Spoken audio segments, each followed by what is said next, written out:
Hello नमस्कार सभी को।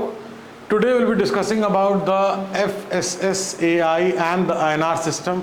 क्या है ये सिस्टम, इसको जानने की प्रयास रहेगा। इसको हम यूपीएससी एग्ज़ाम के पर्सपेक्टिव से, यूपीएससी की तैयारी के पर्सपेक्टिव से कवर करेंगे और जानेंगे कि कौन कौन सी ऐसी चीज़ है इस टॉपिक में जिसको आपको नोट डाउन करना है, जिसको आपको आगे चल के रिवाइज करना है। Food safety and standards authority of India and Indian nutrition rating system, इसको हम डिस्कस करेंगे इस वीडियो में। तो जब हम FSSAI, इसको मैं शॉर्ट फॉर्म में एब्रिविएशन बोलता हूँ, FSSAI कंट्री का एपेक्स फूड रेगुलेटर है। तो अगर आपसे कोई पूछे कि हमारे कंट्री का एपेक्स फूड रेगुलेटर कौन है, तो उसका आंसर है FSSAI। तो इसने क्या किया है, एक ड्राफ्ट नोटिफिकेशन रिलीज किया है for front of pack labelling. एक चीज मैं यहां पे पहले बताना चाहूंगा, फूड हैबिट एक ऐसी चीज है, फूड हैबिट एक ऐसी चीज है जिसका डायरेक्टली लिंक है हमारे हेल्थ से। इसीलिए हम कहते हैं जंक फूड जो आज के डेट में एक्सेप्टेंस बहुत इंक्रीज करा है, उसकी जो न्यूट्रिशनल वैल्यू है, यहाँ पे जो न्यूट्रिशनल वैल्यू अगर आप देखेंगे तो कंपेयर टू जो प्रीवियस हमारी फूडिंग हैबिट्स है, उसके कंपेयर में उसकी nutrition value is much laser. जो हमारे बॉडी की जो आवश्यकता होती है, जितने मिनरल्स की जो रिक्वायरमेंट होती है, जो विटामिन्स की रिक्वायरमेंट्स होती है, वो चीज़ हमारे फूड फुलफिल करते हैं। अगर वो फूड हमारा इनटेक पुअर होगा तो इसका मतलब हमारा हेल्थ कहीं ना कहीं डिग्रेड करेगा। अगर हम ज़्यादा सोडियम की मात्रा वाला फूड खाएं, ज़्यादा फैटी एसिड वाला फूड खाएं, बहुत ज़्यादा शुगर कंटेंट वाला फूड खाएं, तो that is very very bad for our health. और अगर एक जनरेशन या ऐसी जनरेशन्स है जिस जनरेशन में इन फूड्स का जो टेस्ट बेटर करते हैं लेकिन न्यूट्रिशनल वैल्यू कम होती है, बहुत इजी एक्सेसिबल हो गए हैं आज के डेट में, घर बैठ के आराम से ऑर्डर करिए, आएगा, आराम से खाइए, गुड। ऐसा नहीं है कि मैं ये कह रहा हूं कि उसको नहीं खाना चाहिए, but you should be known, you should be aware of the amount of nutritional food या न्यूट्रिशनल वैल्यू जो आप इनटेक कर रहे हैं। एक बैलेंस्ड अप्रोच होना चाहिए। उस बैलेंस्ड अप्रोच के उससे ऐसा ना हो कि हमारे बॉडी में बहुत ज़्यादा शुगर की मात्रा हो। तो इसलिए उस चीज़ को अवॉइड करना, उस चीज़ को अगर इनटेक करें तो एक बैलेंस्ड इनटेक रखना, that is very important when it comes to the nutrition, when it comes to the health part, when it comes to the food habit. तो ये एक पूरा क्रक्स है, एक बेस है, जिसके आधार पे हम इस वीडियो में FSSAI एंड INR सिस्टम को हम समझेंगे। क्यों इंपॉर्टेंस है इन चीज़ों का, वो हमने अभी डिस्कस किया। तो यहाँ पे साफ साफ लिखा हुआ है, बाइंग पैकेज फूड जो हाई है शुगर में, सॉल्ट में या फैट में, उसको डिस्करेज करेंगे। कैसे डिस्करेज करेंगे? जैसे कि स्टार रेटिंग होती है, एनर्जी एफिशिएंसी, आप कभी भी देखे होंगे AC में, TV में, ऐसे ऐसे करके घुमा रहता है और स्टार बना रहता है। 1 स्टार से लेके 5 स्टार तक की अगर रेटिंग होती है, उसी तरीके से अब जो इलेक्ट्रॉनिक प्रोडक्ट्स में ऐसे होती है, उसी तरीके से इंडियन न्यूट्रिशन रेटिंग, ये जो INR है, इंडियन न्यूट्रिशन रेटिंग, उसको हम अनहेल्दीएस्ट फूड जो आइटम होगा वो 0 रेटिंग जो है कैरी करेगा, और जो हेल्दीएस्ट फूड आइटम होगा वो 5 स्टार रेटिंग जो है कैरी करेगा। तो जिस तरीके से इसको आपको कैसे समझना है, जिस तरीके से जो एनर्जी एफिशिएंसी की जो रेटिंग होती थी इलेक्ट्रॉनिक आइटम में, इसी तरीके से उस न्यूट्रिशनल वैल्यू, वो फूड कितना हेल्दी है उसके हिसाब से, जितना कम रेटिंग, जो 0 है उसका मतलब है कि वो अनहेल्दी फूड है, 5 है रेटिंग, इसका मतलब है कि वो हेल्दीएस्ट कैटेगरी में फूड आता है। सवाल आ सकता है INR सिस्टम किस बेसिस पे वर्क करता है, अनहेल्दीएस्ट और हेल्दीएस्ट में रेटिंग किस तरीके से करते हैं, ये सवाल आ सकता है। अब FSSAI की बात करें तो establish under the food safety and standards act जो 2006 का है, which consolidates various acts and orders handled food related issues under in various ministries and departments. FSSAI की फिर बात करें तो created for laying down science based standards for articles and regulate, ये article का चाहे मैन्युफैक्चरिंग रेगुलेट करना हो, स्टोरेज रेगुलेट करना हो, डिस्ट्रीब्यूशन, बहुत से ऐसे आइटम्स होते हैं जिनको फॉर एग्जाम्पल अगर हम यहाँ बात करें तो कोल्ड चेन मेंटेन करना होता है। अगर कोल्ड चेन मेंटेन ना करें तो वो खराब हो सकते हैं। इसी तरीके से उनका मैन्युफैक्चरिंग हो, स्टोरेज हो, डिस्ट्रीब्यूशन हो, सेल हो, इंपोर्ट हो, कुछ भी हो, तो उनकी जो सेफ्टी एंड ओवरऑल जो ह्यूमन कंजम्पशन के लिए वो ऐसा उसमें स्टेट में रहे कि उस चीज़ को हम किसी को सेल कर सकें, उस चीज़ को अगर हम स्टोर कर रहे हैं तो वो किसी के कंजम्पशन के लायक हो, उसका जो स्टैंडर्ड होता है वो यहाँ से लेट डाउन होता है। अब फंक्शन की बात करें एफएसएसएआई के बारे में, तो फ्रेमिंग ऑफ द रेगुलेशंस, जिसके बारे में हमने ऑलरेडी देखा और आप समझ गए होंगे कि एफएसएसएआई रेगुलेशंस है, स्टैंडर्ड है, गाइडलाइन। अब आप कहता है कि नोट्स कैसे बनाएं। नोट्स आपको लिखना है फंक्शंस और एफएसएसएआई, जो मैं ये ऐसे ऐसे अंडरलाइन मतलब बॉक्स में कर रहा हूं, आपको बस ये लिख देना है फंक्शंस और एफएसएसएआई ऐसे किया, आर आप पूरा लिख लीजिए, रेगुलेशन ऐसे किया, स्टैंडर्ड फिर एक ऐसे किया, गाइडलाइन। तो यह क्या मतलब हुआ, चाहे रेगुलेशन हो, चाहे स्टैंडर्ड हो, चाहे आपका गाइडलाइन हो इन रिलेशंस टू द फूड। जब हम फूड की बात करते हैं उनके रिलेशंस में, उसका जो सिस्टम है, उसका जो एनफोर्समेंट है वो कहाँ से आता है, उसका जो स्टैंडर्ड वो एफएसएसएआई डिलीवर करता है, वो उसको फ्रेम करता है।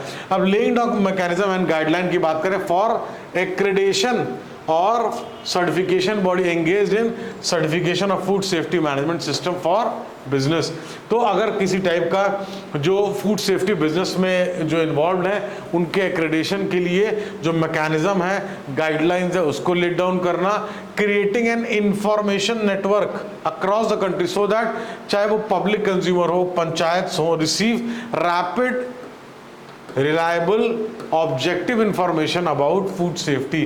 तो एक कंप्लीट जो आप कह सकते हैं कि ओवरऑल जो food safety, food handling, regulations, distribution, ये सारी चीज़ें, मैन्युफैक्चरिंग, इन सब का जो गाइडलाइन है, इन सब का जो एक पिन पॉइंट्स है, वो सारी चीज़ एफएसएसएआई का फंक्शन है।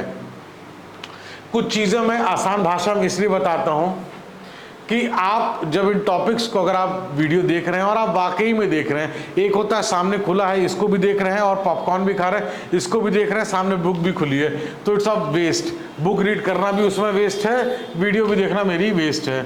इट्स बेटर आप जो काम करें, एक काम करें एंड यूज करें उसको। जो आज आप समय 2 बुक देखेंगे कि हिस्ट्री में एनसीईआरटी से पूरी कंप्लीट कर लूंगा या रिलेवेंट एक हमको कहीं ना कहीं जो है रेफरेंस बुक भी एक लेनी पड़ेगी। तो आंसर है एंशिएंट और मिडिवल, उससे आपका पूरा हो जाएगा एनसीईआरटी से ऑलमोस्ट। बाकी इट्स अप टू यू, आप किस तरीके से कैसे पूरा करते हैं। मेरे हिसाब से मैं बता रहा हूँ मॉडर्न इंडिया हिस्ट्री के लिए डेफिनेटली आपको स्पेक्ट्रम, एनसीईआरटी के साथ साथ स्पेक्ट्रम को रेफर करना पड़ेगा। जितने जल्दी आप, ये एक एग्जाम्पल में दे रहा था हिस्ट्री का, इसी तरीके से पॉलिटी हो या कोई भी सब्जेक्ट हो, उसमें आपको लेट डाउन करना पड़ेगा। Stick to one end, limit करिए अपने सोर्सेस को। जो सोर्सेज हैं वो लिमिटेड होने चाहिए, अगर लिमिटेड नहीं होंगे तो कहीं ना कहीं वो प्रॉब्लम आएगी। अगर लिमिटेड सोर्सेज नहीं हैं तो आगे चल के कंफ्यूजन होगा कि कौन से सोर्स को हमको पढ़ना है और कौन से सोर्स को हमको अवॉइड करना है।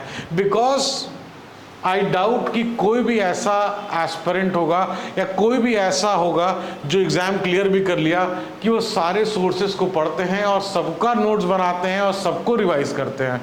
लिमिट करिए अपने सोर्सेस को, रिलाय करिए अपने सोर्सेस पे, that is very very important, because तभी आप रिवीजन वाली की को यूज कर पाएंगे।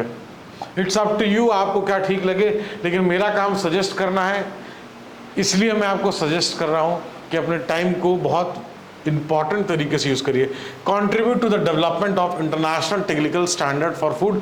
अगर phytosanitary standard, sanitary standard, general awareness, food safety, food standard, तो ये एक तरीके से अगर कोई फूड है तो उसकी सेफ्टी, उसकी हैंडलिंग की गाइडलाइंस, उसके मैन्युफैक्चरिंग की गाइडलाइंस, उसके स्टोरेज की गाइडलाइंस, उसका स्टैंडर्ड प्रोडक्ट क्वालिटी की गाइडलाइंस, ये सारी चीज़ें समय समय पे जनरल अवेयरनेस को प्रमोट करना। अगर वो प्रोडक्ट इंटरनेशनली, कोई ऐसा प्रोडक्ट है जिसको इंटरनेशनली उसको आपको एक्सपोर्ट करना है, तो उसका क्या स्टैंडर्ड होना चाहिए, किस तरीके से टेक्निकल नो हाउ, ये सारी जो चीज़ें हैं वो FSSAI आपको बताता है। इससे आसान भाषा में, सिंपल भाषा में मैं नहीं समझा सकता।